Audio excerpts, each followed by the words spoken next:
Welcome to American Education FM, everybody. I'm Dr. Sean Brooks. Hello, everybody. Welcome back.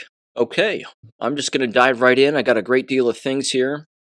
First of all, I fully understand that there was a New Zealand whistleblower when it came to jab statistics and the evidence that he came across working for their government regarding, again, people taking the jabs and then people dying immediately. I want to get into that, frankly, just very briefly here off the top. Um, Again, I fully understand that he's been arrested as a result of disclosing this information. They're claiming that he stole government data and all this other stuff, which, of course, is a complete lie. He's been working with lawyers this entire time to make sure that everything that he's doing is legal. And again, I don't want to. I don't want to shortchange his experience because I fully understand the pressure that he's under and the pressure that he feels internally regarding, this kind of a situation. You have detrimental information that people need to understand. And now, of course, his home got surrounded. He was arrested. He was detained. He was in jail for at least a couple of days. He's now out of jail, but allegedly faces, potentially 7 years in prison. And from what I understand, he's going to be and is on the Alex Jones show. He might be talking with other individuals as well. Either way, his real name is Barry, from what I understand. And this, again, is just from the expose that he could face up to 7 years in prison, it says. And that they reported last week that he was an administrator who was overseeing New Zealand's COVID vaccine database. And that he came forward as a whistleblower. Barry Young is his name. And he disclosed that the data had shown a concerning proportion of individuals that had died shortly after receiving the COVID vaccine. Days following the disclosure, journalist Liz Gunn reported that Young had been raided by the police on Sunday, and now, according to James Freeman, a radio station, TNT, that he could be facing up to 7 years in prison. Again, here's the thing. I've seen his entire presentation, and again, I don't want to shortchange it by any stretch. However, it's not surprising to us. We, of course, have been paying attention to the charts and the databases and the statistics and the information and the videos and the quote-unquote anecdotal evidence and certainly the endless stories and experiences for a very long time. So it would be surprising, again, to someone like him to come across this kind of information and not understand that governments want us dead. That is the role of government. That is the point. The point is for them to keep us asleep, pacify us, keep the truth from us, and then kill us. Make us dependent on them, if they can, and then, of course, wipe us out in the process. Again, not surprising. We've all seen those charts. We've seen the charts where you're looking at the regular death toll of every country, and then wouldn't you know it, right there at the beginning of 2021, the death toll dramatically increases. There's only one reason for that. So we know what that is, but again, this right here is showing that when you work for the government and you come out against the government and the government schemes, and you openly show the people what the government has been doing, even though we fully understand, there is a bit of a roadblock there because we're not seeing that enough from individuals within our government. And other governments, of course, don't have their own employees coming forward often enough, saying what this guy clearly saw, because they all know it. Again, there are endless individuals within government who fully understand what's taking place here.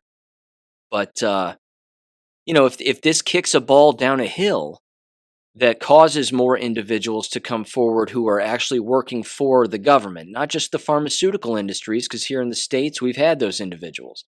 We've had the individuals who work with Pfizer come forward and say, they're trying to kill you. These are poisons, and they're trying to kill you. I mean, these individuals are not new to us. So I will say this, again, it doesn't surprise me that it would be shocking for someone like him who maybe supported the vaccine rollout in the first place, but of course was working for government and watching these numbers come across his face and then him be shocked and actually wake up to the fact that his government, the New Zealand government, wanted their citizens dead. Because again, if you would see something like this regarding the death toll, you would think that if they cared about human life, they would stop the rollout immediately. But of course, that would imply that something had gone wrong, and they don't want to admit that under any circumstance, certainly not in the short term. They might in the long term, or they might throw someone under the bus in the long term to say, well, it didn't quite go the way that we had hoped, and we understand that some people have been hurt by this, even though the fact that the death toll is massive. Now, as a result of, again, the death toll numbers, they've stated and estimated that it's at least 17% of the people who took the shots are dead. Well, that's enough to pull anything off the market. We've all seen endless examples and memes and even news reports that if a head of lettuce from a particular company is found to have salmonella or associated with, E. coli or whatever the hell, well, then they're all pulled off the shelves and they're all thrown in the trash. This is a bit different. This should prove to everybody that there is a depopulation agenda. So again, what's going to happen to him in the long term, I have no idea.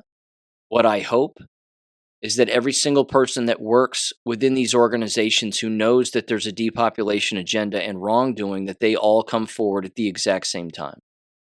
And that they overwhelm these particular, I don't know, committees, groups, government agencies, whatever it may be. And even if they don't listen to them, then they need to go public in their own right and in their own way. Again, I think we're a bit tired of hearing from some of the same old people like the Robert Malones of the world. We get it. We understand Robert Malone's opinion. We understand his take. And then unfortunately, you get the Steve Kirsches also, who love coattails. There's not a coattail that won't pass by him that he won't latch on to. And of course, then he and his ghostwriters have endless, headlines that say things like, we told you so. We knew that the death rate was high and blah, blah, blah. Well, we get it, Steve. We get it. But you're double jabbed and you fell for it. And you still don't think that there's a depopulation agenda. The evidence can't be any clearer. So again, we have to stop, I think, putting a microphone in front of people like that. And we really do need to get more of this very, very young guy. We have to get more people like him who have actually worked inside of the government and who are seeing what's taking place, and then, of course, immediately recognizing what's going on. Because, again, if no one in the government is talking about it, that right there shows you their entire motive. But we need to hear from people like him and groups of individuals like him who work for our own government.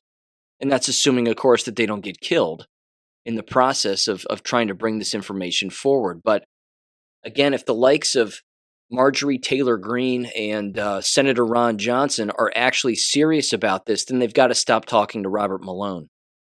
They need to encourage anybody and everybody who works within the government to come forward if they have proof and information, of course, that there is a depopulation agenda here at play regarding the shots and that the shots are killing people. You're not going to hear the truth from the CDC head. You're not going to hear the truth from the head of the FDA. And again, if you ask any other politician, they're going to ignore it because look how many politicians are ignoring it. They all have their lobbyists, hooks in their backs. They're all taking kickbacks from Pfizer, Moderna, so on and so forth. And, trading stocks left, right, and center. So, yeah. That's just my kind of quick rant on that. But again, I don't want to downplay, the seriousness of what he's doing. I just hope that it leads to more individuals in all countries to come forward and actually say, yeah, I work for the government. We were a part of this. Here's what went down and here's what happened. So again, he has the death toll based on his numbers, and then they estimated him worldwide as being at least 17%, upwards of 20 to 25%. That could be a so far number. 20 to 25% so far. Yeah. So what? We are 2 years into the actual 2.5 years, almost 3 years now we are 3 years in. 3 years into the full shot rollout. And we've got 20 to 25% of the people dead from the shots. And that's just in, that particular country. But again, I believe that was estimated to be worldwide. it does say here in the article that that's based again on his country, on New Zealand specifically, but you know, it's basically being stretched out into potentially being worldwide. Anyway, I think it's higher than that. I really do.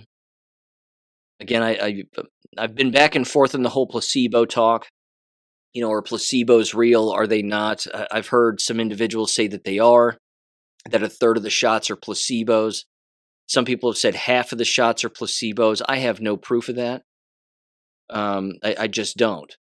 Again, I think that if anybody had an adverse reaction, which would be any poisoning from any shot that they've ever taken, that would prove that they took the real deal. So, placebo or not, I think this is one of the reasons why they wanted people to have 2 shots or more. And I think that, too, was part of the scheme. They wanted to make sure that individuals who were taking these shots got at least 2 in them. That way, if there was a placebo, it wouldn't matter. The placebo would have nothing to do with it because they took 2, which means the odds of them being poisoned permanently would still be there. So, yeah. Depopulation agenda, and this is just more proof of it. Okay. I'm going to talk about other jab-related things later, but I did want to mention that at the top. Again, I saw that last week. I hadn't commented on the show regarding that particular man and what he's going through, but yeah, he's a hero. There's no doubt about it. We just need more people like him in every single country. Like I said, working for government and then coming forward, assuming that they aren't killed before they get the opportunity to talk about it. So there you go. All right. I've got some education-related stuff here that is jacked up.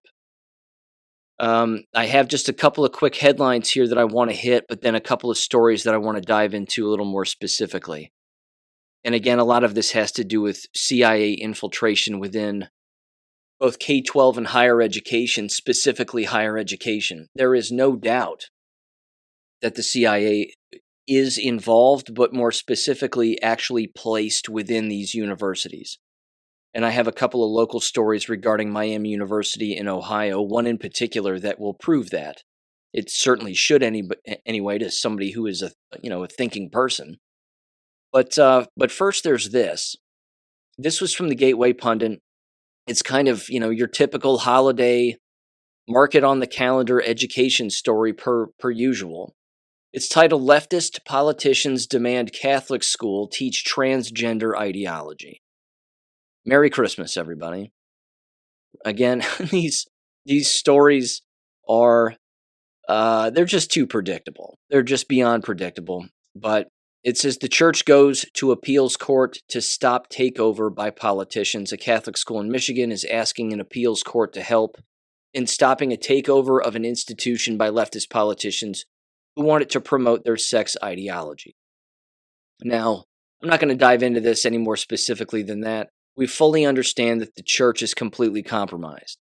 And as you've heard me say, even these kinds of schools are under attack constantly, and they will carry out the plans of the satanic powers that be, in particular if they have the right people in place within those particular private Catholic schools.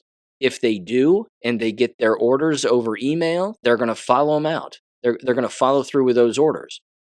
If they happen to have somebody at the helm who recognizes this as being satanic, then, of course, they're probably not going to go through with it. The big question then becomes, can someone move that person around?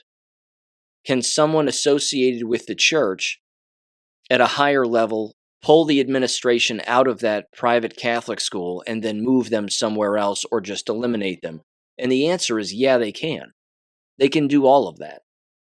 It's really no different than any church that an individual attends, and then all of a sudden you see that the pastor is all of a sudden gone.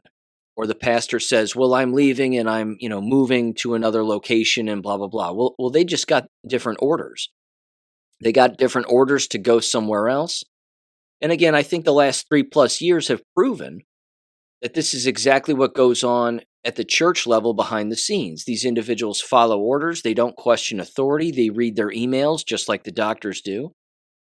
and then they just blindly go along with what's on their TV. That's not biblical. I mean, the warnings of that are clearly in the Bible, the business of the false prophets and 1,000 other examples. But at the exact same time, this does happen within private Catholic schools, and people have to understand that. Again, the private Catholic schools wore the masks.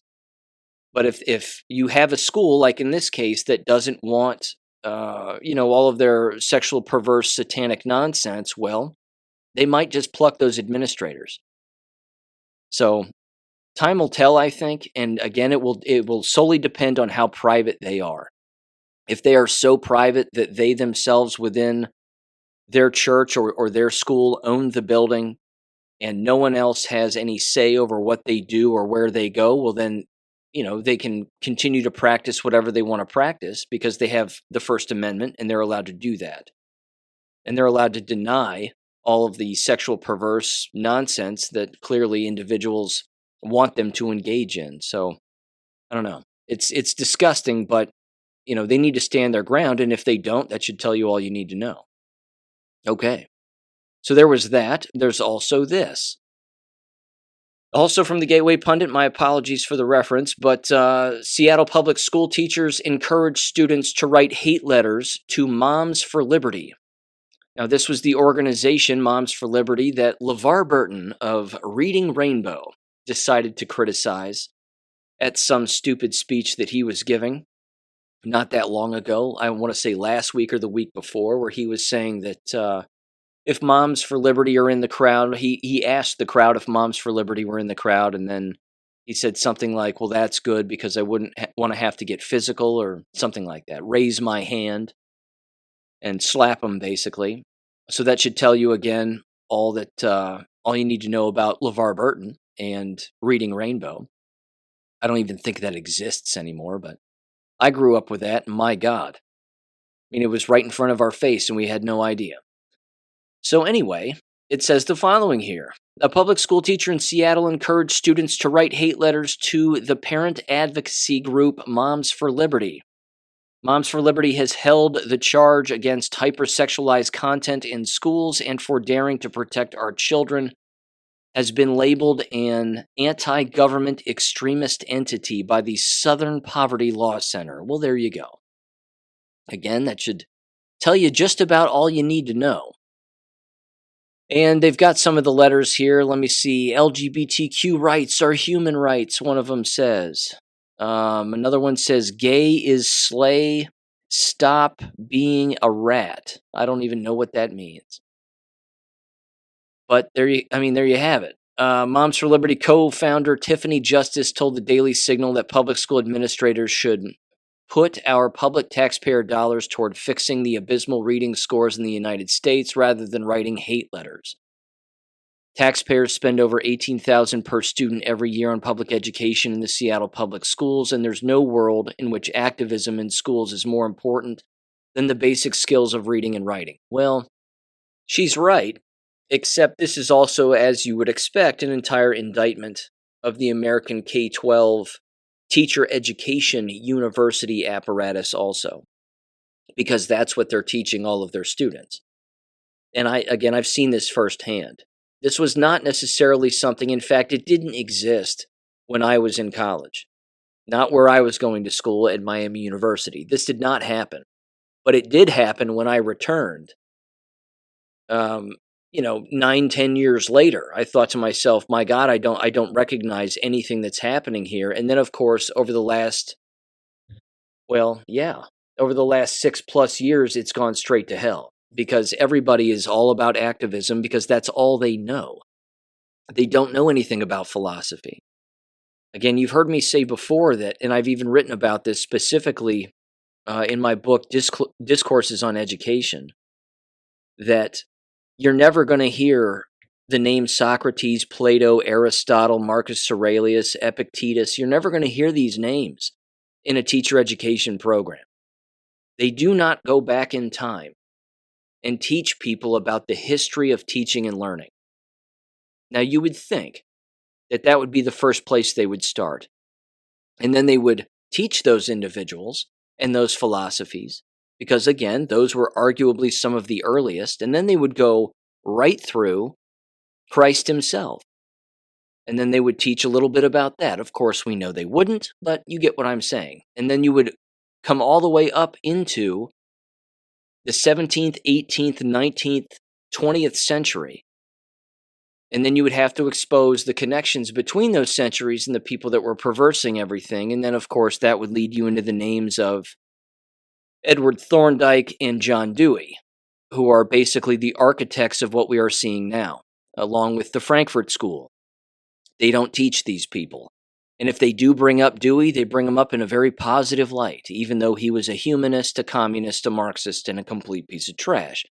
They never bring up Edward Thorndike, not ever. And they certainly don't bring up the Frankfurt School. So what's left? What's left to teach these teacher education students? What's left to teach them is what's going on in society. Feelings. Teach them about feelings, teach them about making everybody feel good.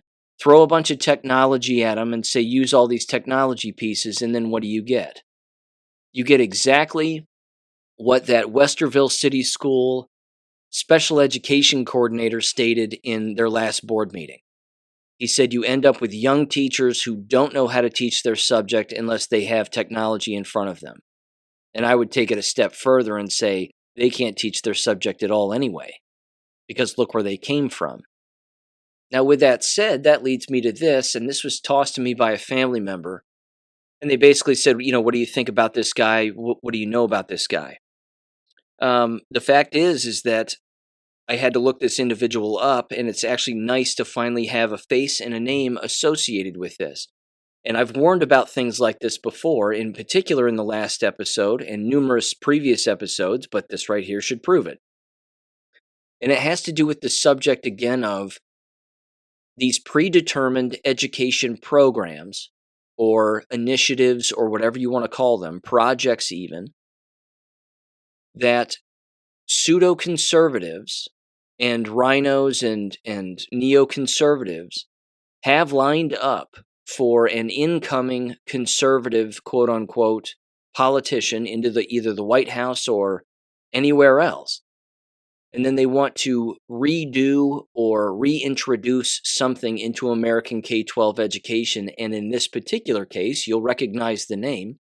It has to do with the reintroduction of history and patriotism, so to speak, and an accurate teaching of history. I'm using huge finger quotes regarding, again, what is taught within American K12 schools and even university settings. So what my family member sent me was this. It's a picture of this guy, and his name is Ryan Gerdusky. And it says the following. It says at the top, this is the man that's fighting back against the Gates and Soros agenda. And he is super Jewish. You can make your determinations on that, but here's what it says. His name is Ryan Gerdusky, founder of the 1776 Project PAC. Remember the 1776 Project? This was the thing that Donald Trump was pushing forth back in the beginning of 2021 when he signed the Insurrection Act before Joe Biden was illegally installed. He came out with this PDF of the 1776 Project. He said, here's what we're interested in with schools. Betsy DeVos signed off on it, was like, this is a great idea, blah, blah, blah. And again, I read the document, and it's your basic elementary school level history of America, but not teaching the real history of America. It's the watered down, Abe Lincoln was the best version of everything. So here's what it says, though, as it wraps up. And then I'm going to get into who this person is and where this person comes from. It says he's got people like Ben Shapiro, Tucker Carlson, Laura Ingraham on board with a revolutionary plan. Well, how revolutionary is it? Because I bet that it is selective history, revisionist history, and they're going to leave a lot of cool things out that people are going to want to know that's going to be rather important. So Ryan James Gurdusky has his own website, and you can go there anytime you'd like. Here's the About Me section. Ryan James Gurdusky is a New York native. Shocking. It says since 2007, Ryan has worked in politics, starting out with New York City Councilwoman Helen Sears. He's worked on dozens of political campaigns, including Michael Bloomberg for mayor, Bob Turner for Congress. First of all, Michael Bloomberg for mayor. Okay? Not a Republican. Not a Republican. Not conservative at all. But worked for him and apparently has no problem telling people about it. Bob Turner for Congress, Liberty for All Super PAC, Bob Holden for City Council, and for the Logan Circle Group. Now, out of the gate, all right? I'm not a bigot. I'm just saying, out of the gate, based on what this guy is clearly telling us about his past, there isn't a damn thing that has anything to do with education. There's not a single thing in his About Me section that has anything to do with learning the truth about the world we live in.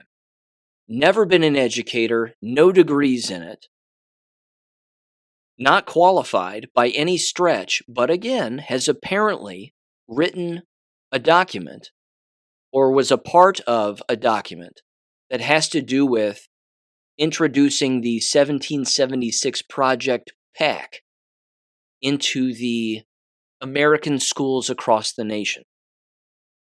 It wraps up here. It says, as a writer, Ryan's work has been featured in nearly a dozen publications, and he has been a guest on many television and radio shows. He's the author of the upcoming book, They're Not Listening: How the Elites Created the National Populist Revolution. I don't even know what that means, what that title means. What does he mean by they're not listening? What does he mean by the word elites? And he's claiming that elites created the national populist revolution. Again, who are you referring to exactly? Because real history would say that the entire education system has always been satanic, run by Marxists, and they employ Bolshevik tactics when it comes to getting their way. So, who are you talking about, Ryan James Gurdusky? I don't get it. This is just too misleading. This is too much of the problem here. It's right up there with the Heritage Foundation. You're bringing people in to quote unquote redo or reform American K12 education who have no experience in it whatsoever. None. Haven't written any books about it. Never did it for a living. Again, it's the rare profession that would allow individuals who have never done it before to have such a grip over the profession. Again, most people, even the brainwashed aside to some extent, but most individuals in the medical profession, they've been doctors. They've been medical administrators. They know what it's like to talk with patients in those environments. This guy, not a chance. Education is the only field that has so many hands in the cookie jar, and all of those hands have never had a thing to do with actually being in a classroom and teaching Americans. It's astounding, but that right there is, again, one of the major reasons why the profession fails and cannot be reformed. It has to be eliminated permanently. And homeschooling is the only way to do that. Now, I'll tell you something else. With him aside for a minute here, I want to bring this up because, this is interesting. And I agree and disagree with this, and I'm glad that I just remembered this. I should have written it down, but I just remembered it. I decided to listen to Dr. Dave Janda's radio show on Sunday afternoon this past Sunday. And I try to catch it as often as I can because I agree and disagree with a great deal of what he brings up. And who he holds responsible for particular things and whatever else. And I listen to his guests, and I basically just listen to see how in touch with reality they are. He has an individual on who, again, has never taught a day of school in her life, but he has on a Karlyn Borshenko. Now, I've brought her up on the show before. I'm not a huge fan of hers for a variety of reasons, but she is right when she talks about pulling children out of the American K12 school system and even university setting permanently. And she brings that up, and Dave Janda, again, usually asks her the same kinds of questions each time she's on, and that's what she says. She has a PhD in psychology. She's apparently a workplace psychologist, helping organize workplaces allegedly on, how to be more effective, I guess, as far as their mind frame is concerned, so they don't kill themselves. I'm not entirely sure her entire background, but I do know that she's never taught a day in her life. She doesn't have degrees in education, not that you have to, but the point is that she was asked that question, what are a couple of things that you have to do? Specifically, two things. She brought up that the two things that all parents have to do is, she said, pull them out of school permanently and homeschool them. And then she said, get them off the internet. Just pull them away from the internet completely. So I agree and disagree with those comments, and here's why. When she's on his show, she never provides anybody with any place to go specifically regarding homeschooling. I, of course, do that with regularity here. But she'll say, just get on the internet, just get on a search engine and just look it up, and you'll find all kinds of information. Parents need a faster solution than that because they don't want time to elapse, because they're fearful that, again, if their child misses time in school, then something bad is going to happen in the meantime. First of all, that's not true. It would be actually good for the child to leave the American K-12 school system and take a massive break. And I mean a massive break. The longest break that a child receives in a school environment is usually a 2-month long break, 2.5 months long in the middle of summer. There's nothing wrong with keeping them out further than that and having them decompress completely, rework their mind, rework their routines, learn new things naturally without receiving formal instruction, and again, basically deprogram them because they've been brainwashed. So instead of yanking them out of school and immediately throwing them into a homeschooling program like Abeka.com, which I recommend, and I do recommend that be the place for people to go, there is something to be said about a decompression time frame and a timeline, and getting them out of those environments. So that's number one. And again, my solution is Abeka.com, maybe a month, maybe even 2 months after you pull your children out. Give your children a nonfiction book to read in the meantime and say, read this, and then tell me what it's about. Something very simple. They don't have to learn 5-6 subjects in a day. Just give them a nonfiction book and say, read this, and then, just tell me what you think about it. That's enough to start the decompression process, because let's face it, they're not reading nonfiction and factual nonfiction within American schools. So that's the first move, and that's my first suggestion. The second one is, she said, get them off the internet permanently, again, because the internet is indoctrinating these children. To that, I would say yes and no. You remove them from their devices temporarily, but you have to be a parent and teach them about the harm of the devices in every conceivable avenue. That the devices emit electromagnetic radiation and give people tumors and cancers. You can start there if you want. You can talk about how it wrecks people's vision by staring at these devices as frequently as they are.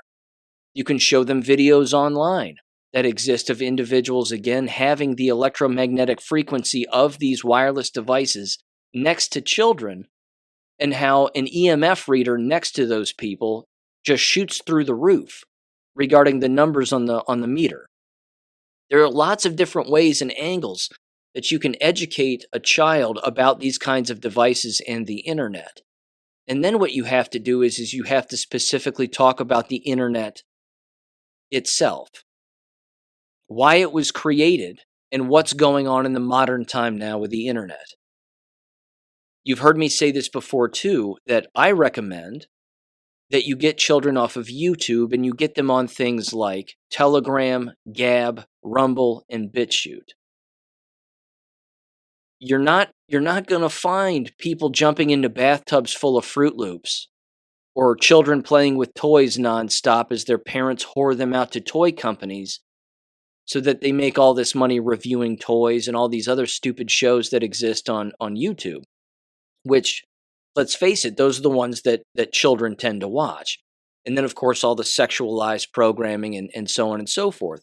You have to teach your child about how to use the internet, because the internet is a weapon, just like a gun.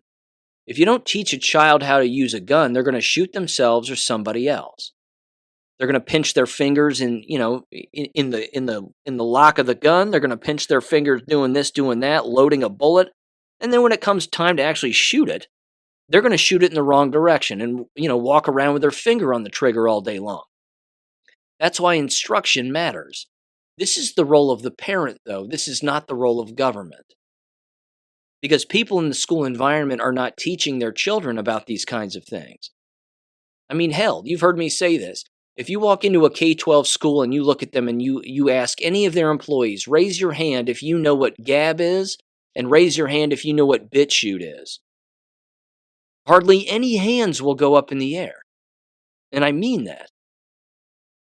But then, of course, again, it highlights the fact that you have to teach your child about how to use these particular platforms and what's on these platforms. Delete YouTube off of an iPad or an iPhone or whatever wireless device that they have, and upload BitChute. Now you have to bookmark it as an app because it's not in the App Store. That right there is a lesson in itself. Look at your child and say, why would YouTube be available in the App Store and BitChute not be available in the App Store? What does that mean? Who runs the app stores? What are they trying to hide? Why are they trying to keep BitChute from being viewed? And why is it that when you Google BitChute, it pops up as saying it's a white nationalist hate site, which it's not? My point is that there are multiple lessons that can be taught by the knowledgeable parents, and that's kind of the key word, knowledgeable, about these devices and about the internet and how to retrain their child to use the internet in an appropriate way to actually find the real truth. And yes, they're going to come across endless inconsistencies and a bunch of other things, but that's part of critical thinking. That's part of discernment. These are not things that are taught in American K-12 schools. These are not things that are practiced. Now, why aren't they? Because the people doing the instructing in those environments aren't doing that. Because it wasn't done to them. And that's the brainwashing cult. That's the point. So, a follow-up guest to Dave Janda apparently ended up saying that he disagreed with Carlin and said, look, the internet is here to stay. You just have to teach your children about how to use it appropriately, what's appropriate, what isn't, and then why certain things are on the internet that are negative, because, of course, they're there to influence you in a negative way and trick you into believing that it's, that this matters, that materialism matters and looks matter and what car you drive matters and what home you live in matters and so on and so forth. And as we know, those platforms also very highly encourage a vain behavior and vanity, which is, again, taking pictures of yourself, posting it on the internet, wearing suggestive clothes on screen, and then taking more pictures of yourself and putting it on the internet. It's beyond pathetic. But this right here, again, we're seeing that among adults. I think in the past I've called it something like the adult baby syndrome. Something along those lines. It's an inability to mature past an immature behavior and an immature activity. That's why you have, again, middle-aged men and women taking photos of themselves and putting it on the internet. They may not have even experienced this when they were younger, but the pressure is so strong on the weak-minded that they do it anyway, even as an older adult, because they just somehow view it as being appropriate, when it's not. It's vain. So, it's not that, again, you have to eliminate the internet or eliminate the internet from children. You have to teach them that it is a microcosm of society, that there is good and evil, truth and lies on it, and that they need to learn where to go to find the truth. Because on the truthful side of things, that's where you're going to find the criticism of the lies and an examination of the lies. And that's a fun place to be. That's a fun place to go. So there you go. Okay. But either way, regarding that and back to the 1776 Project guy, I don't trust him any further than I can throw him. And that leads me to this. Miami University, Oxford, Ohio. What an abomination. And I'll tell you something, their newspaper, the Miami Student, is a hard left-wing rag of a paper. Because they all are. Because the CIA is directly involved with not only universities and colleges, but even these publications, and, as this particular recent article highlights, the individuals who show up to give lectures to people about what they claim they experienced when in fact they probably didn't. You're not going to believe this, but if you're a listening member of this audience and have been for a while, you will most certainly believe this. And again, it has to do with the CIA, believe it or not. Not at face value for someone who's not awake and can't see through this. But if you can see through it, you know exactly what this is. Okay. Just very quickly, just to revisit, you've heard me say time and time again that the CIA openly has infiltrated for God knows how long, certainly the CIA's inception, endless presence within American K12 and university settings. They have a grip on it, the likes of which people can't possibly comprehend. In this particular case, it's very similar to the Sandy Hook fake parents showing up at K12 schools and saying, "My child died at Sandy Hook, what an abomination. This was horrible and no one should ever have to experience this."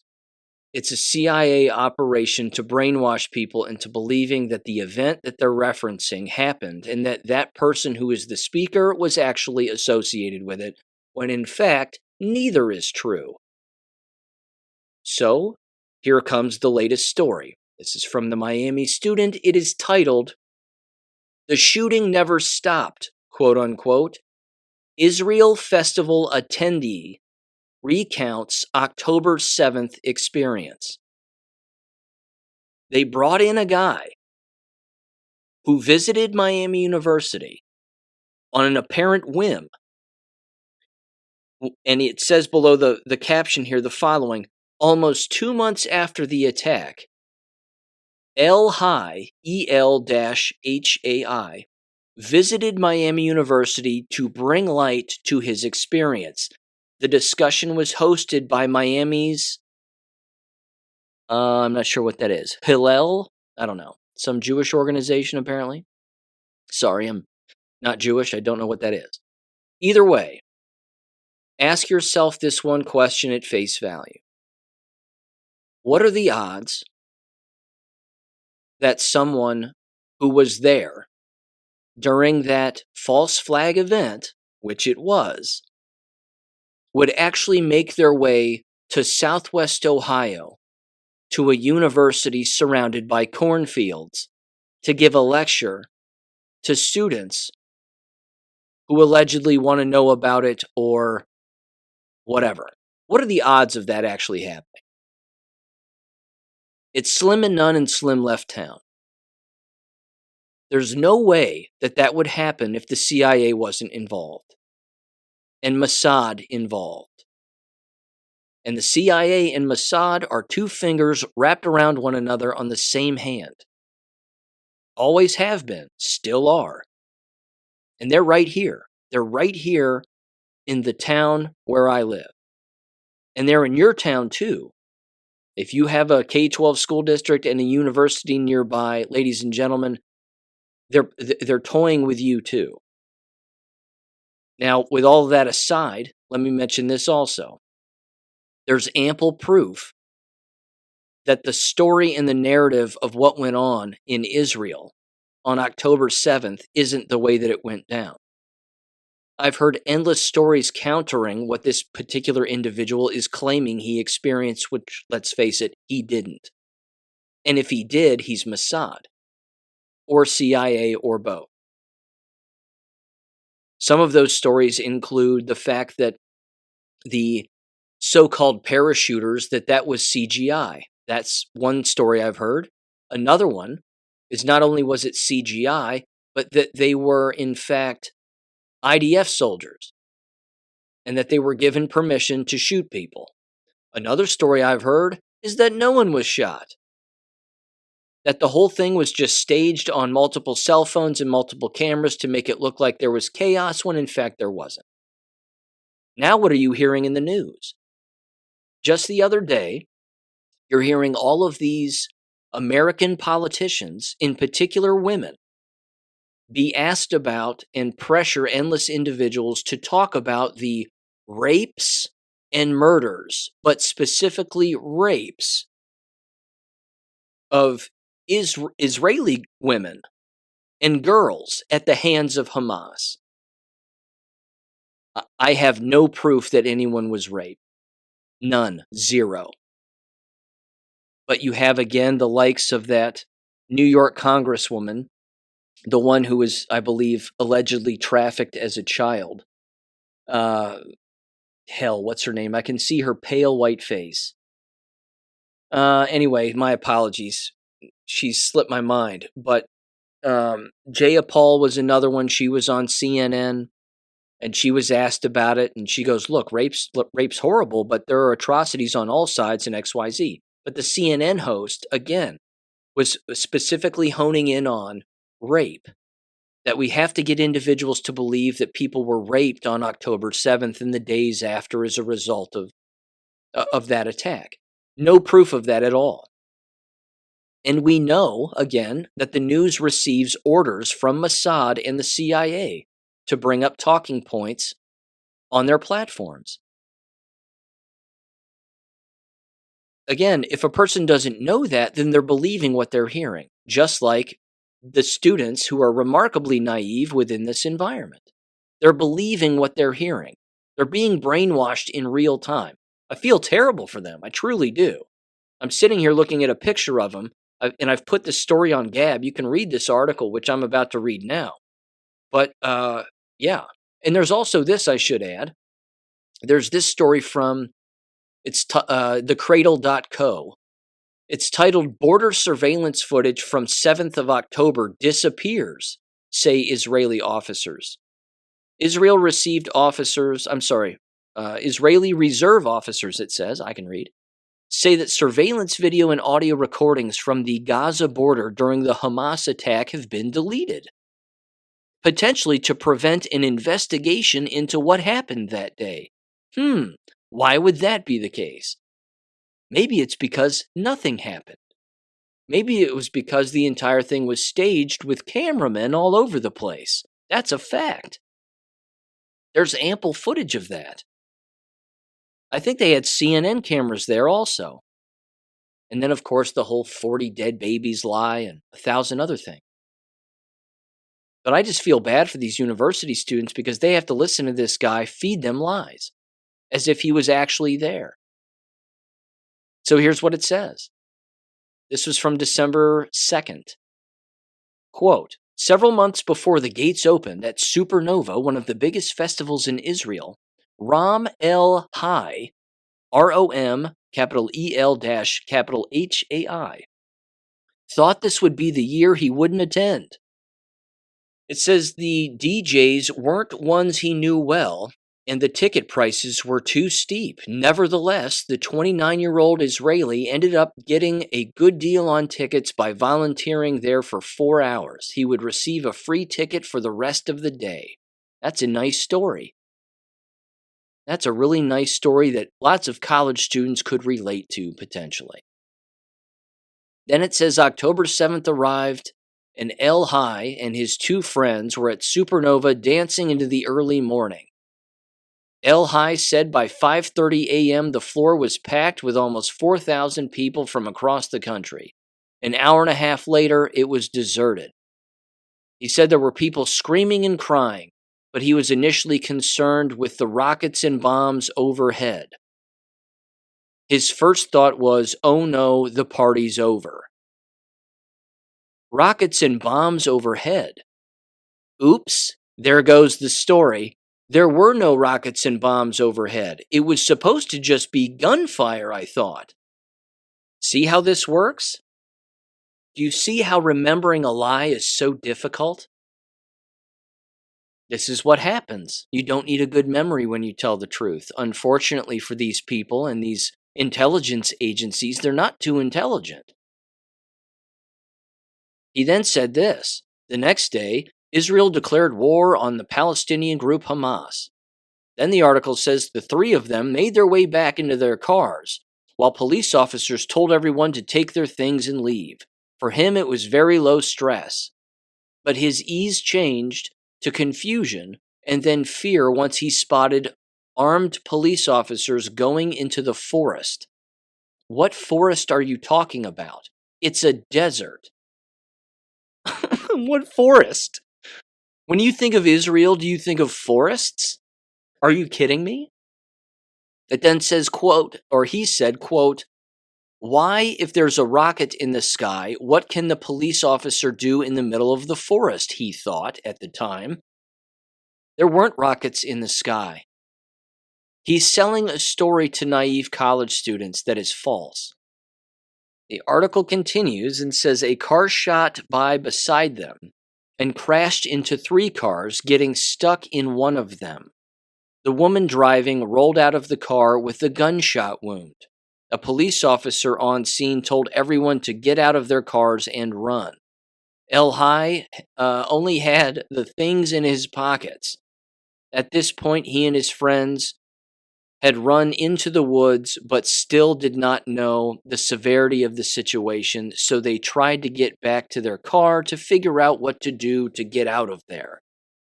However, they were stopped by the same police officer. Quote, is this your car behind me? Okay, so you can't go to the car. El High recalled the officer saying to them, which terrorists do you want to meet? Those who come from the north or from the south, unquote.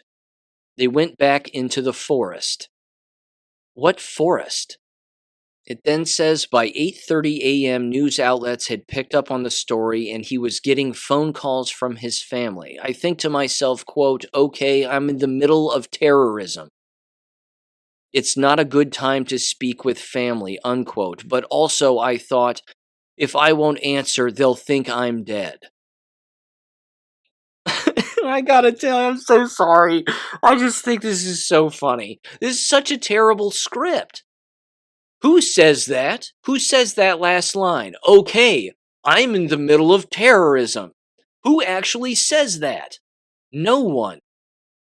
No one, unless it's somebody who's given a script from an intelligence agency to feed to young people to keep that word terrorism alive. And just force it right into their brains so that it remains in their vernacular as long as humanly possible. No one says that. Oh my gosh, I'm surrounded by terrorism. Uh-oh, here comes terrorism. No one says that. Nobody says that. It continues, it says he told his loved ones he was safe and he was going to go with the military to a safer location and a police officer was with him. This was a quote-unquote total lie. By 9 a.m., he said they were hiding in bushes and under trees. And the thought that they'd only be there, and they thought they'd be there only for a couple of minutes, while hiding in the bushes, the trio realized the shooting was getting stronger. And half an hour later, they were still hiding in the same spot. I can't, I'm not going to continue with this. It just keeps going on and on and on. It's a lie. It's an absolute lie. It wraps up here with an Eric Glassman, a junior finance major and president of Hillel, was also at the event to hear firsthand someone's account of these tragedies. He said, quote, "Seeing the pictures," Glassman said, "hearing the emotion in somebody's voice like that tells a story more than words on paper." And that's why they have them there.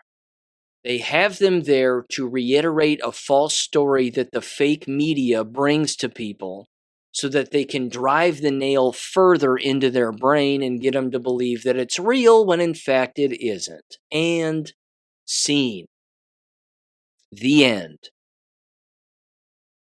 Again, you should never discredit or discount the influence that the CIA and Mossad has on endless individuals within university settings, including Jewish groups like this, the Hillel. I'm assuming that's what that is. Remember when the universities allegedly all got rid of their Confucius centers? That was bad enough. And then what happened?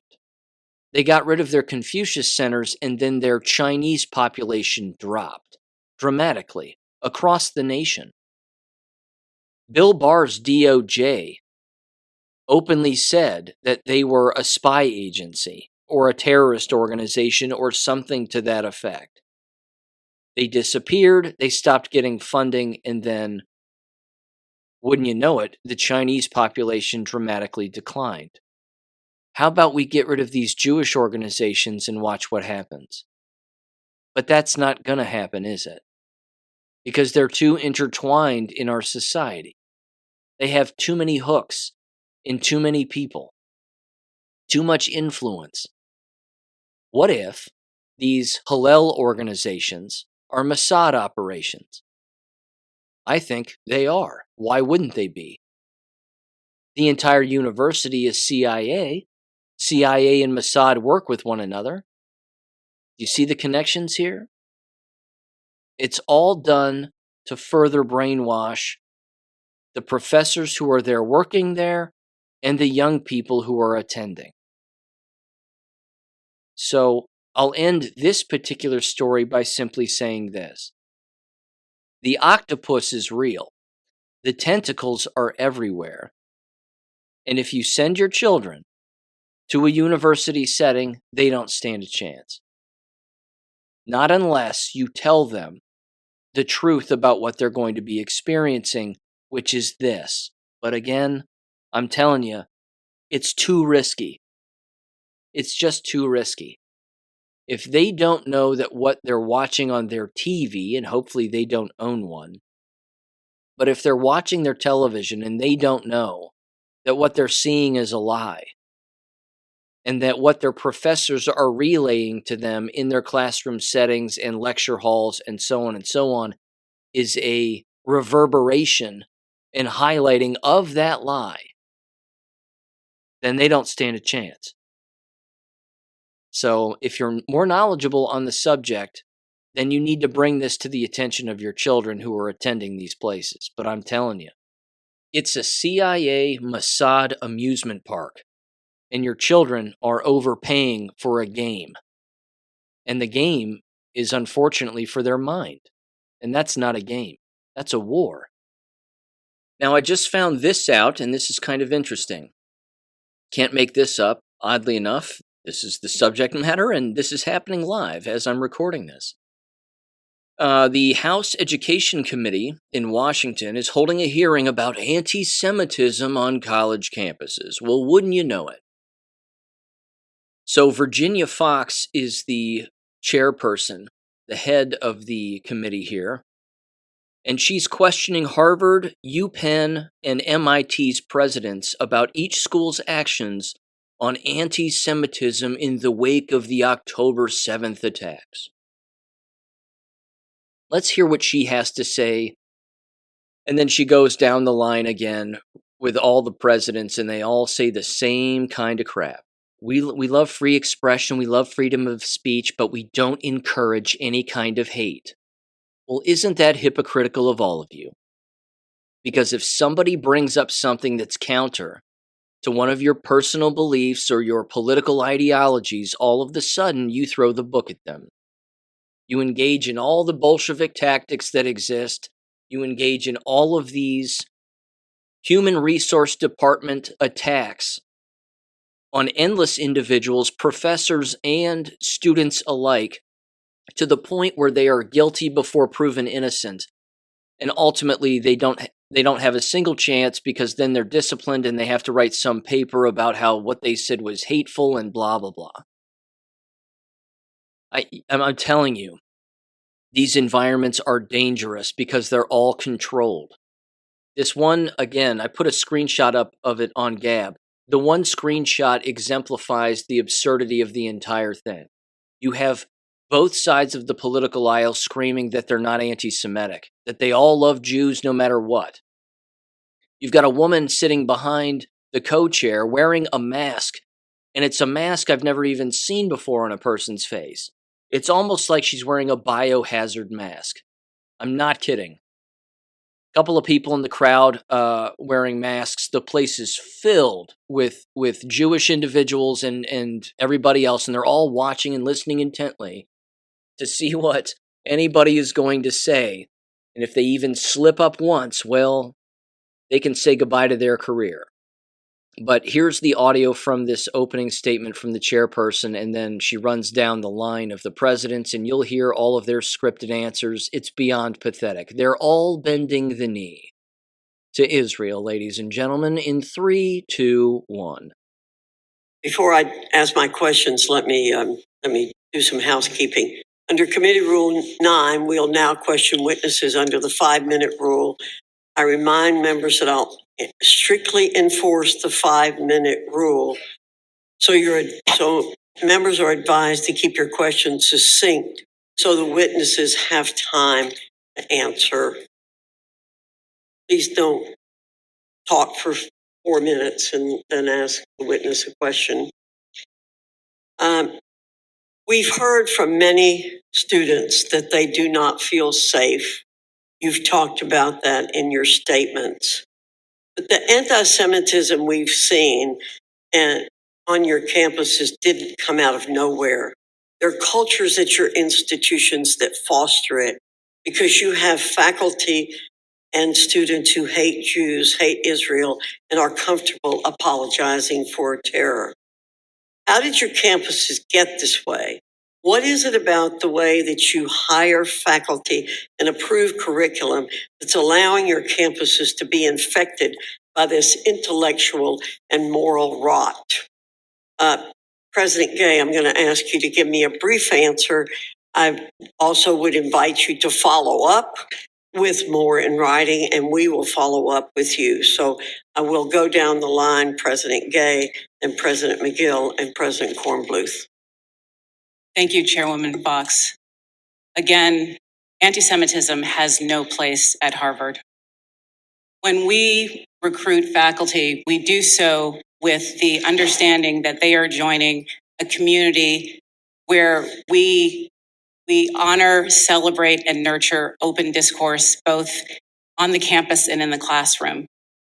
And to be a successful teacher and educator at Harvard requires the ability to draw out all of the viewpoints and voices in your classroom, irrespective of one's political views. And we devote significant resources to training our faculty in that pedagogical skill and to prioritizing that in our recruiting and hiring. Thank you. Ms. McGill. Thank you for the opportunity to address the question. I'm troubled by what you're reporting about the culture of the institutions that we're leading. very contrary to the values that I hold as a leader of University of Pennsylvania, as well as the institution, where any form of hate is very contrary to our values. I would venture and answer Chairwoman Fox that anti-Semitism has a role in the broader society, and that's what we're seeing happening in the society and on our campuses. And I'm committed to combating it in immediate term and the long term. Thank you. Dr. Kornbluth. Yes. So MIT is a majority STEM education and research institution, and we are devoted to solving the problems that face society. Our faculty are hired for their brilliance. Now, we allow them to say what they'd like in the classroom in the name of free expression, but we are committed to having them know that that our campus must be welcoming and inclusive environment. And although they may say what they like in the classroom academically, targeting any individual student, harassing or discriminating is strictly forbidden in our classrooms and on campus. Thank you. We will be following up with asking for specific plans for disciplining student and faculty who assault or harass students or prevent them from accessing undisrupted classes or campus spaces. We'll be asking for your plan for preventing this rot from perpetuating, how you're going to hire and assess instructors, how will you change how you govern students, and what are the practical steps you will plan to take. I want to ask you one more question. As I've said, and Ms. McGill, I appreciate the fact that you feel concerned about my feeling about the fundamental culture on the campuses is foundational to this issue, denial of the right of Israel to exist. So I want to ask each one of you, President Gay, do you believe that Israel has a right to exist as a Jewish nation? I agree that the state of Israel has the right to exist. Ms. McGill, same question. I agree, Chairwoman Fox, the state of Israel has the right to exist. Dr. Kornbluth. Absolutely. Israel has the right to exist. I want to thank our witnesses again for being here and to say we will follow up and to tell you that while we've talked about a larger culture out there, it's the universities who should be examples of what this nation is all about. The hypocrisy is palpable. It's so disgusting. These people are so disgusting. They're all on the same team. They're all covering for each other. They're covering for themselves. Intellectual and moral rot. So if you disagree with any Jew, you are intellectual and moral rot, according to Virginia Fox, Congresswoman Virginia Fox. She's an abomination. She's the intellectual and moral rot. And then, of course, bookending her comments with the question, does Israel have the right to exist? Let's go down the line. And by the way, don't mind the Jewish gun that's to the back of your head, because the entire panel behind them is just this huge row of old Jewish guys sitting there with their arms crossed, looking angry as to like what the answer is going to be, basically. You'd better not say anything about Israel that we don't like, or else. Absolutely disgusting. Anti-Semitism doesn't exist, ladies and gentlemen. It's a made-up phrase. I've been through the history of the word on the show 1,000 times. Wilhelm Marr was not the first person to create it. Mort, whatever his name was, I always butcher his last name. It starts with an S. You can look it up online.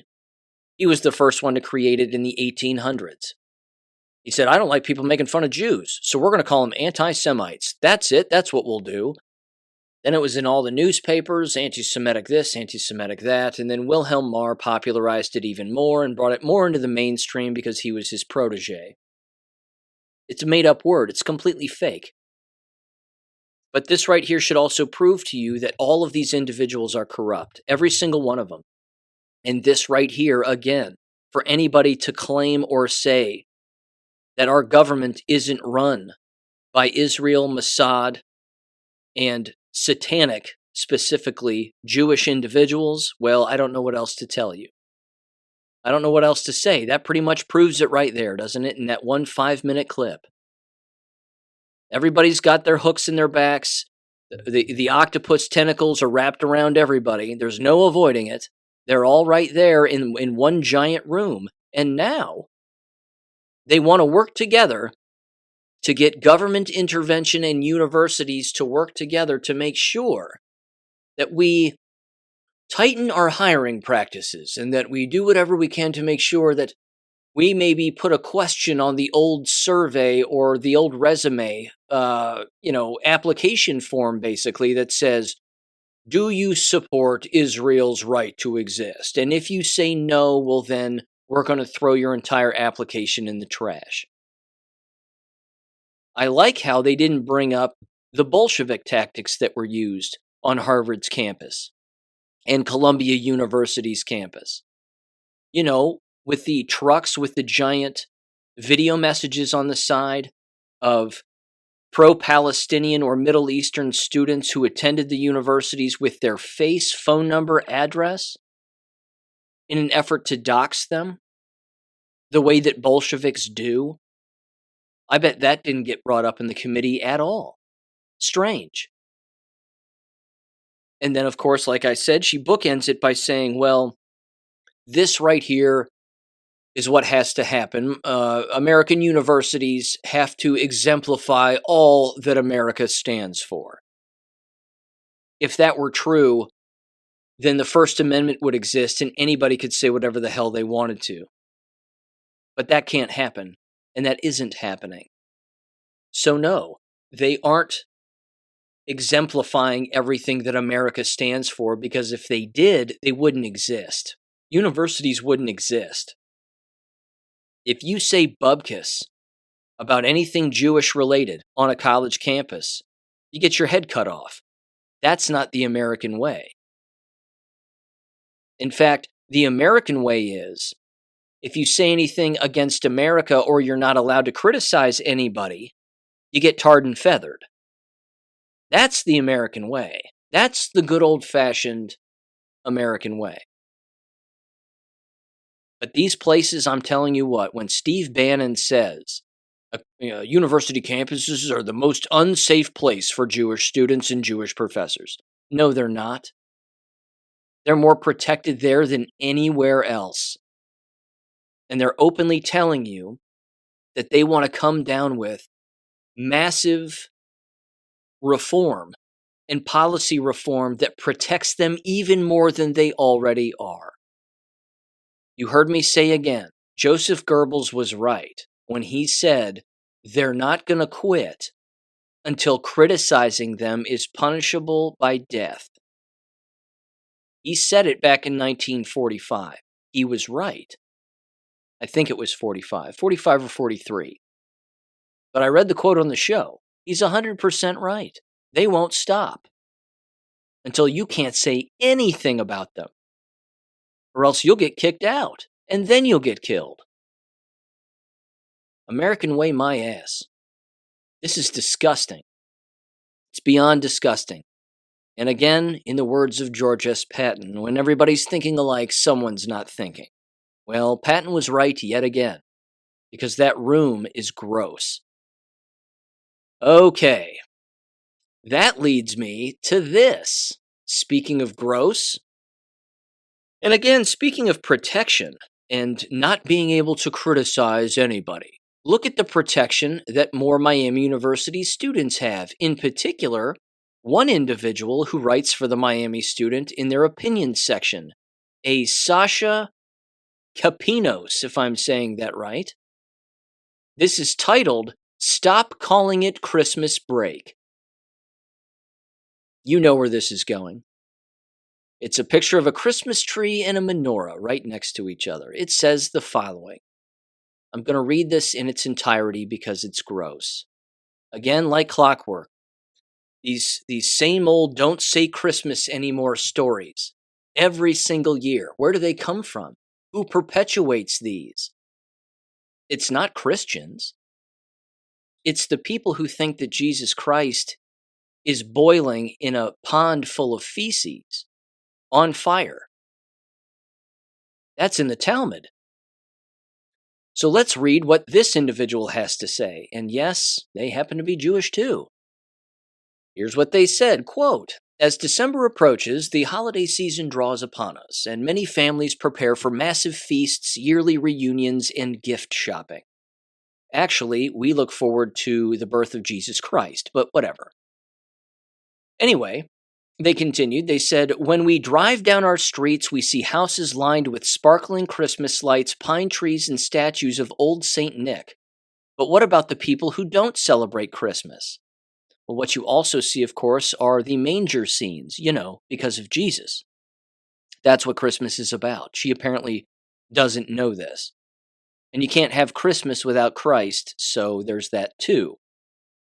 She continued and said, it is important to remember that America is a melting pot of different cultures and traditions. Ah, melting pot. Who created that phrase? And while they're often forgotten, holidays such as Hanukkah and Kwanzaa are still celebrated by many Americans. Allow me just a few moments on Kwanzaa, will you? And here we go. The creator of Kwanzaa, a Dr. Karanga. Let me get his name correct here. Maluna Karanga, or Malana Karanga, a guy. This is a man's name. Born Ronald McKinley Everett. Yes.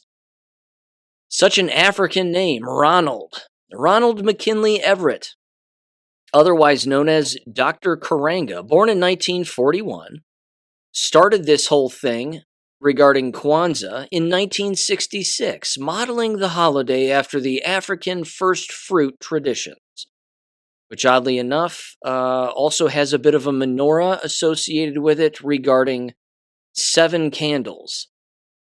But don't worry, ladies and gentlemen, he was a felon and a kidnapper and a wife beater. In 1971, Karanga was sentenced to 1 to 10 years in prison on counts of felony assault and false imprisonment. One of the victims gave testimony to how Karanga and other men tortured her and another woman. The woman described having been stripped naked and beaten with an electric cord. Karanga's estranged wife, Brenda Lorraine Karanga, testified that she sat on the other woman's stomach, while another man forced water into her mouth through a hose. Ah, yes. Happy Kwanzaa, everybody. But don't worry, let's keep listening to this Miami University student because, well, they're a freshman or a sophomore and they have it all figured out. They continued. Remember, melting pot. It's important to celebrate all of these things and be emotionally cognizant of other people's feelings. Quote, also for many people, Christmas is an emotionally taxing time of the year that could be characterized by single-parent households, estranged relatives, divorced parents, and many more, quote, non-traditional family dynamics. When living in a diverse country and community, it's important to understand that Christmas is not the all-encompassing event of the holiday season. Yes, it is. Yes, it is. That's what Christmas means. This poor girl doesn't have 2 IQ points to rub together to possibly make a third. This is how dumb she is. That's what the word Christmas means, dummy. Unbelievable. Unbelievable. As an American belonging to a Russian Jewish heritage, shocking. I participate in many traditions other than Christmas. We don't care. For example, every December my family and I celebrate Hanukkah. Don't care. Hanukkah is a celebration lasting 8 days in early to mid-December, characterized by lighting a menorah, eating traditional foods, and listening to traditional Jewish music. For me, Hanukkah consists of getting together with my community, lighting the menorah and eating donuts, latkes, don't care if I'm saying that right or not, and drinking hot chocolate. Contrary to popular belief, many Jewish families, including mine, actually do celebrate Christmas in their own traditional ways. Well, then you're confused. Because you can't worship Christ and eat donuts at the same time? Which is it? And listen to Jewish music at the same time. Pick one. My God, just pick one. In fact, she said, it's very common for Jewish Americans to gather together on Christmas Eve to drive around and admire houses with extravagant lights and decorations and then come together to eat at a Chinese restaurant. Of course you would. Is that really tradition? Would somebody please correct me on that? I'm serious. Is that really their tradition? Is it very common for Jewish Americans who celebrate Hanukkah and Christmas to drive around, admire the lights, and then gather together at a Chinese restaurant to eat duck, just like in the Christmas Story? Or did she just pull this from the Christmas Story? I mean, which is it? This is embarrassing. God, she's just so foolish. She continues, believe it or not. They said, quote, another interesting tradition shared by mine and other Russian families is the Russian New Year. Many Russian Americans celebrate the New Year with grand meals composed of cultural Russian food and gift giving. Many don't understand the significance of celebrating the New Year because most people view it as more of a party than a traditional holiday. Can somebody help me where this inflated ego seems to think that she gets to speak for a Christian nation that was founded on Christianity and the presence of Jesus Christ? Unfortunately, she continues and says, but for me, it has been the one day a year when I get to see my extended family and receive the gifts I've been wanting for months, she said. Oh, okay. So you're superficial then. We've got that figured out. And you just defined it for everybody. It's the one time a year when I wait for people to give me shit that I want. God, what a godless monster. She continues. Oh, she's not done. She says, quote, however, in my experience with Christmas, it's always been an alienating time. Seeing all my friends reconnect with their families and distant relatives and receive an exuberant amount of presents from Santa. Well, then your family sucks. And your friends suck too. Because if we're having a good time and you don't like it, well, then you're a Bolshevik and a Marxist. Because that's what they believe. Everybody should just be as miserable as they are. That's why you wrote this piece, that's why it was published, and that's why you're a piece of trash. She continues, quote, for a long time, I wished that I could celebrate Christmas. I thought you said you did. Only recently, it dawned on me that I do celebrate the holiday just in my own way, which in many ways still makes me feel left out when I notice my friends talking about the elf on the shelf or leaving cookies out for Santa. Well, then you're an idiot, and you're intolerant, and you don't like other people except for yourself. Wow, what a prize. Hey, college fellas out there, you got a prize here. This is a winner to bring home to mom and dad. Good Lord. I wouldn't touch this thing with a 10-foot pole. Ugh. Can you imagine? Can you imagine marrying this? Even for those celebrating Christmas, she said, it can be tougher for some than others. Many children of divorced families must split up their time between their two parents, two parties, two sets of gifts, and double the driving. So what? Also, factors such as losing a loved one can make Christmas even more difficult. It's hard to celebrate such a family-oriented holiday knowing that a loved one is no longer with you, and you can no longer enjoy something you both shared.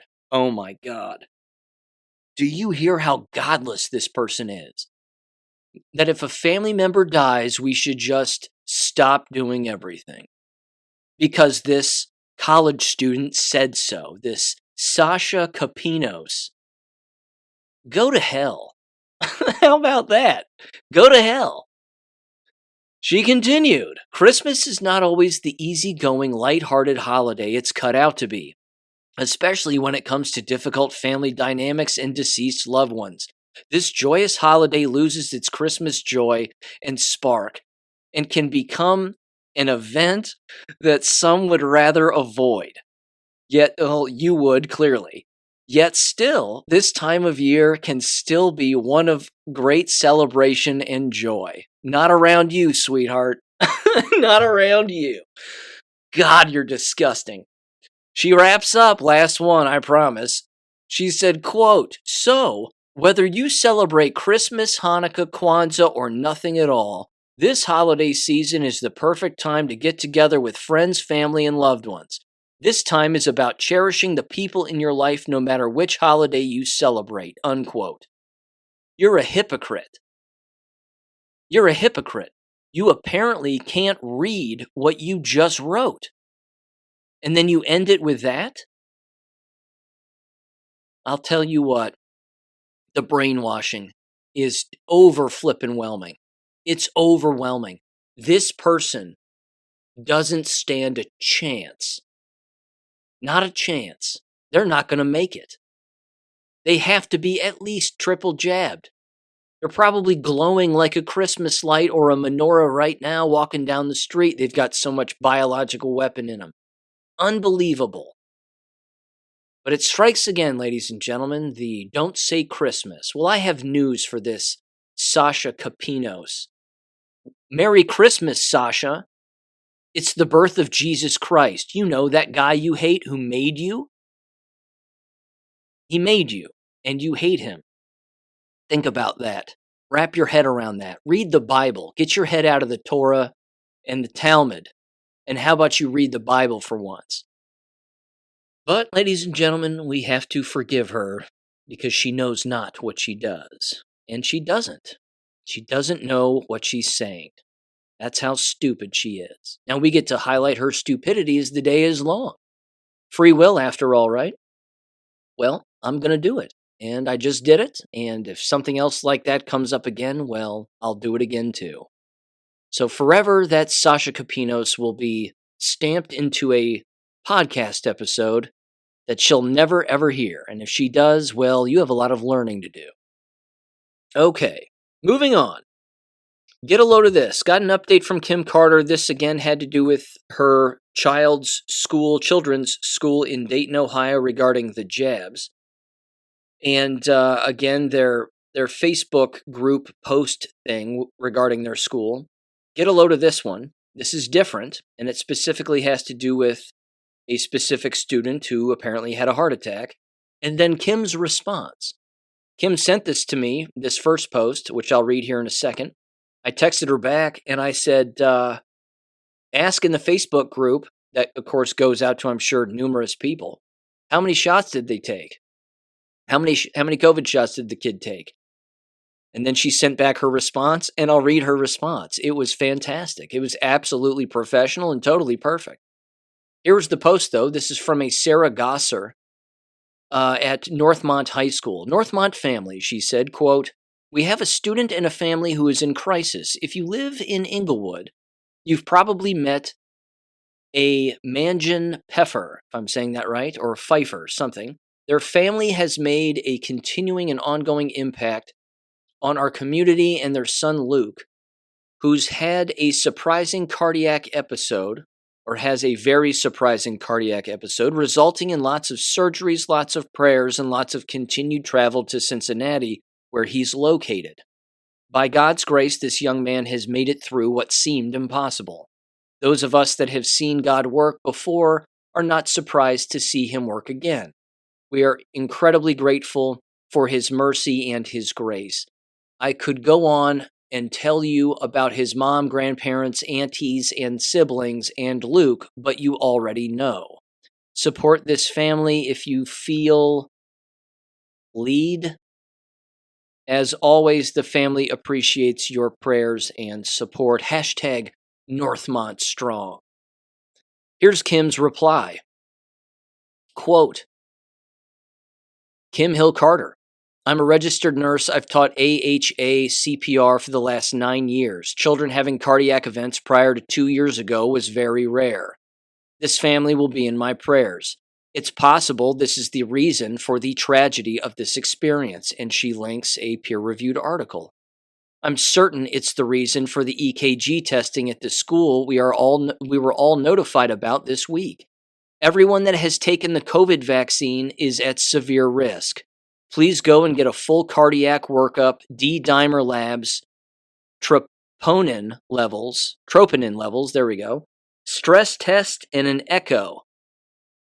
And she continued and said, I would not recommend that any person who received the COVID vax participate in any strenuous exercise until a cardiologist has cleared you.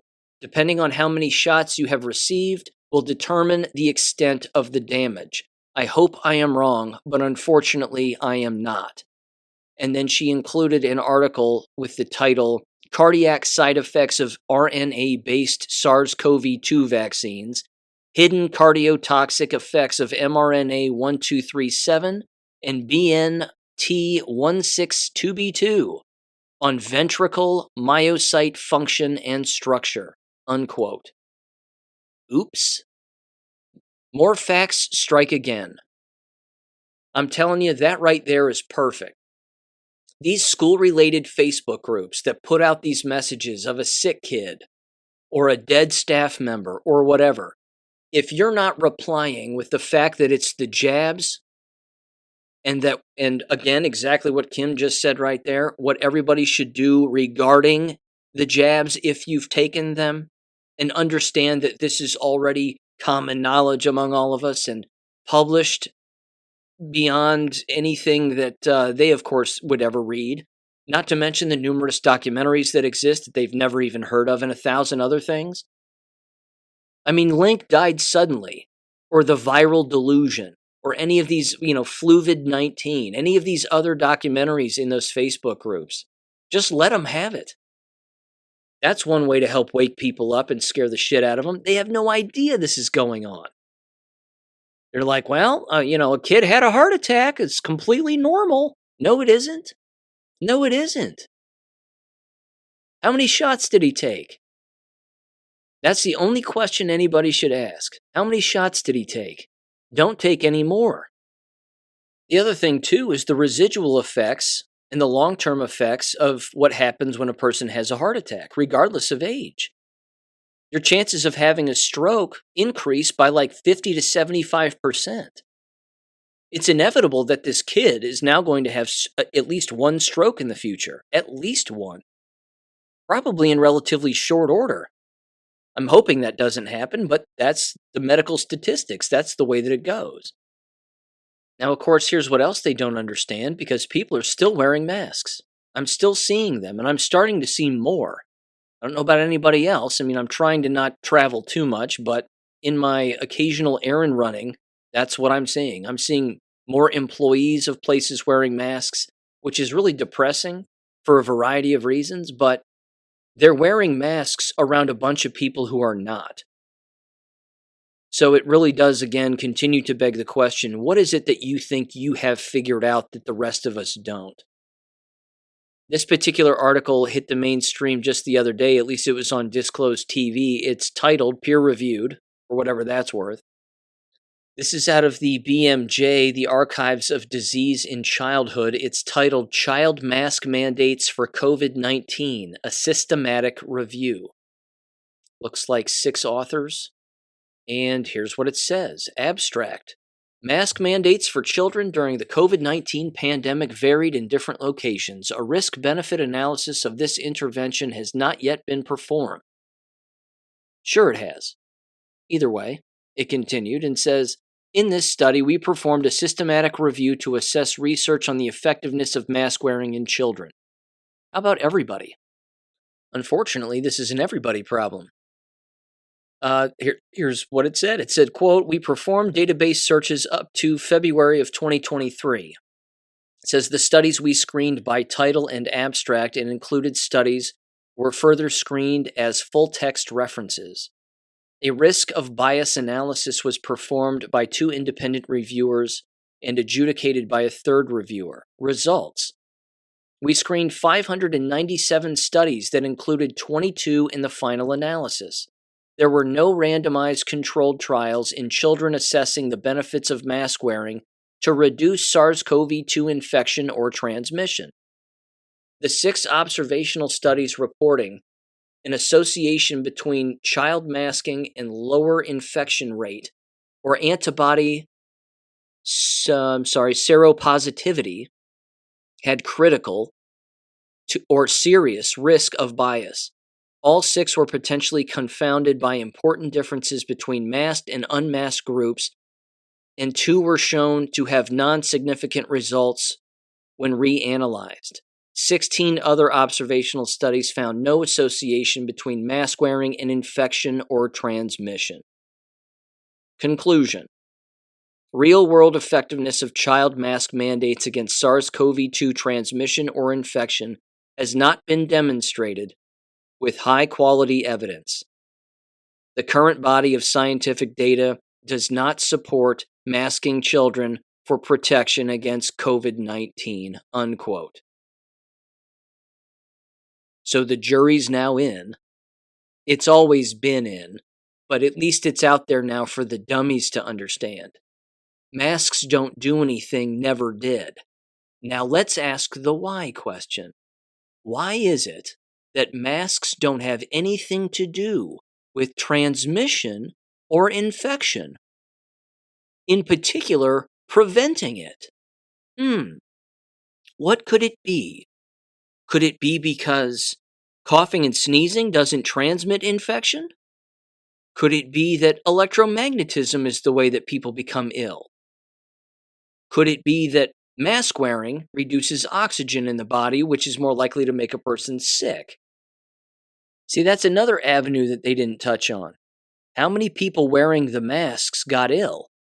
Because those articles exist, those peer-reviewed articles exist, there are plenty of them. But this specifically has to do with SARS-CoV-2. You know, that thing that doesn't exist. That's never been isolated because viruses can't be. Only biological weapons can be isolated. And how do you get a biological weapon into a person? You inject it into them. That's how. And the people injecting it into people who created this in the first place, they know that electromagnetism is the way that you become ill. They're counting on the shedding. They're counting on the electromagnetic transmission from the jabbed to the unjabbed and the jabbed to the jabbed. They're counting on it. They know that that is real.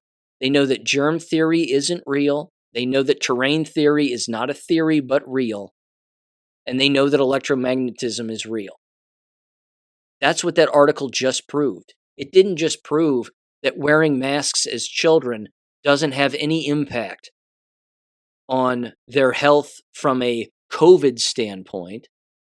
That article just proved that electromagnetism is real. That transmission from coughing and sneezing doesn't exist. Amazing. It's right there in front of people's faces, but they won't see it because they don't understand. They just don't get it. And if you don't understand it and you don't know what you're looking for, you're never going to see it. You'll never see it. It's like a chemtrail in the sky. People see those things in the sky and they go, "Oh, well, look at those jet trails. It must be water vapor." No. Nope. You even had weather people a year or so ago come on television and say there's a new kind of cloud in the sky, a new cloud formation. No, not a new cloud formation. We're being poisoned. It's so exhausting, isn't it? God dang. All right. I'm going to wrap up with this. More insurance news from our Michigan friend. They said the following from their insurance friend.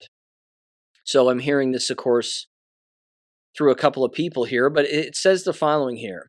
They said the insurance agents, again, this specifically if you're new to the show, this specifically has to do with, again, why insurance rates are going up. I've been over it before, but they're going up because there's less people. And BlackRock and Vanguard and State Street know exactly what they're doing. If they're the ones that control these insurance companies, and all they have to do is tell insurance companies to raise their rates. And if they double their rates and increase them by 100%, well, people can't afford to pay. You want to run a business out? You want to crush the United States and people's businesses and the money that they make? Raise their insurance rates. It's happening everywhere. So here's what they said. They said, quote, the insurance agent started running quotes today. Her boss wants her to call every customer and explain what is going on. Explain that the state sets the rates, and basically not blindside them with the January bill. The first quote she ran was a small business daycare. The daycare current rate is $30,000 a year. The new rate is $60,000. It's a 100% increase. She spent over an hour on the phone with the daycare owner, who was sobbing hysterically and saying this is going to force her to close. She had no prior insurance claims. The second quote was a local banquet hall venue. This business had one claim in 2019 due to a severe windstorm, geoengineering, they said. The banquet hall went from $55,000 a year to $85,000 a year. She later said that her insurance friend currently has 20 small businesses that she insures, apparently, that are behind on their insurance payments since the last rate hike. There's no way that they're going to be able to handle the hike they are about to be hit with. And then they said their buddy just sent them this. DTE is their electricity provider. It says Michigan utility regulator approves DTE rate hike. And then the subtitle says, it looks like despite the many reliability issues we have faced and a gross profit of $6 billion, DTE will be able to charge an additional 6% in electricity rates. They said, yeah, shit's about to get crazy. I can tell you that this was the slowest Black Friday, Cyber Monday my company has ever had. My insurance friend is brave, and she goes out and shops, and she says the stores were overall slow. The financial crush is beginning to sink in. And then they said they're driving into work. Their insurance friend is driving into work and feels like they're going to have a nervous breakdown. She knows her job for the rest of the month is calling all of these clients to tell them that they're effed. I feel horrible for her. Imagine being an insurance agent and your job is to tell people the business that they work so hard to open their entire life's work, with their entire life's work, is being financially taken away by the U.S. government. But don't worry, ladies and gentlemen, we're talking about anti-Semitism on college campuses as being the biggest thing that's the problem right now. Not insurance rates, not crumbling businesses, not foreclosures, not lost money, not homelessness, not job loss. No. Anti-Semitism on college campuses. Know who your enemy is. Your enemy is always going to be the politicians and government who aren't talking about what's really going on. Always. They're always going to be the enemy. And I hate these people. I absolutely detest them. That's what I've got, ladies and gentlemen. I'll catch you on Friday. Peace. Thank you for listening to American Education FM. Make sure and check out AmericanEducationFM.com for more information. Take care and God bless.